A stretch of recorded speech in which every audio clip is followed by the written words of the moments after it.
building up objects one layer at a time. There are many applications where a 3D printer is able to deliver a design quickly with high accuracy from a functional material. This method offers many advantages, but it is unlikely to replace many traditional manufacturing methods. Samson Jura revisited AB3D, a company dealing with this technology in Nairobi, and files us the following report.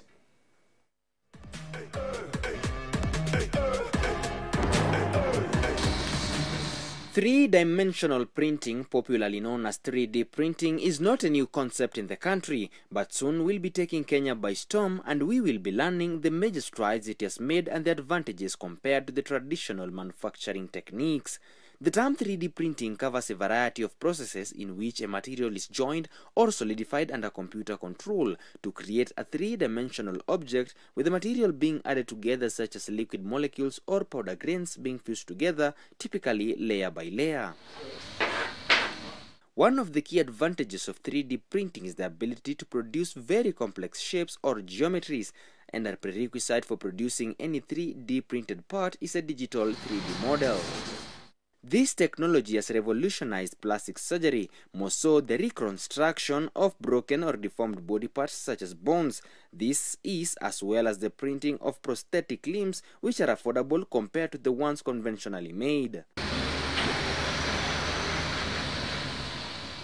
To understand more about the technology, I visited Africa-born 3D Printing Company, a startup investing in 3D printing technology in a bid to help companies, hospitals, schools, and households cut production costs and significantly improve efficiency.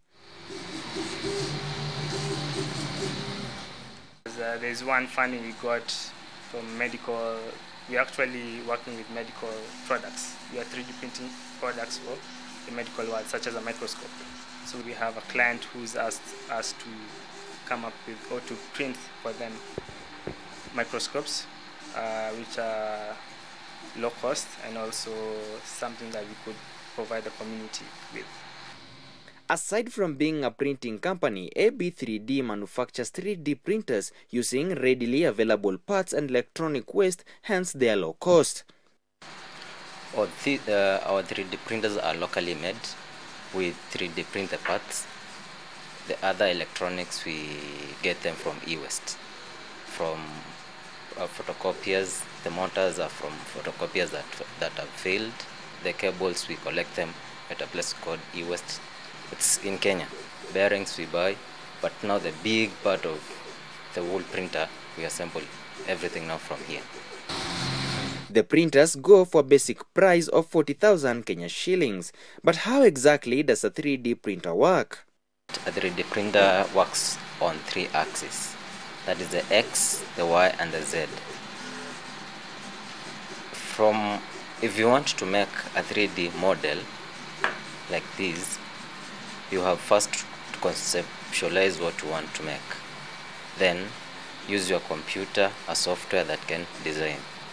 That's like SolidWorks, AutoCAD, that can design.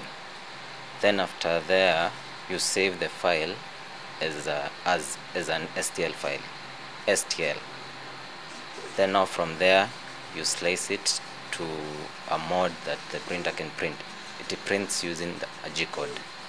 So when you slice using Repetier, it slices the STL file to a G-code, where the printer now can understand.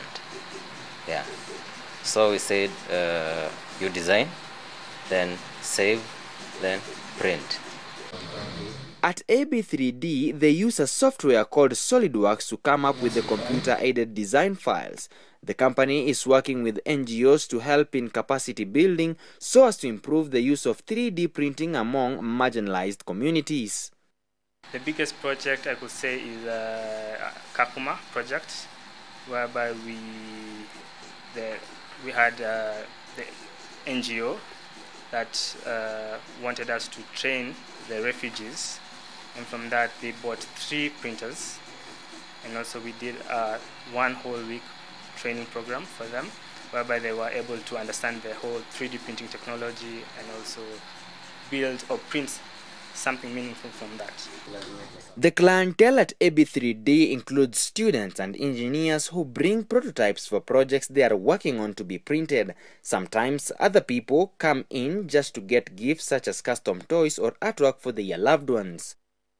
AB3D was started in 2015 by one Mr. Roy Ombati, whose main aim was to print shoes for people who are living in areas infested with jiggers. Compared to 3D printing, traditional manufacturing technique is more costly, risky and not easily accessible, does not allow for customization, and is not as sustainable. In the 90s, 3D printing techniques were considered suitable only for the production of functional or aesthetical prototypes, and the more appropriate term was rapid prototyping. As of 2019, the precision, repeatability, and material range have increased to the point that some 3D printing processes are considered viable as an industrial production technology. The advent of 3D technology in the country has been so beneficial in areas such as the health sector, where we get to see a company such as AB3D come up with a locally made microscope that is used in local health facilities, and at the same time give hope to those who have lost their body parts such as arms by coming up with prosthetic arms like the one I'm holding. Samson Jura, KUTV, Nairobi.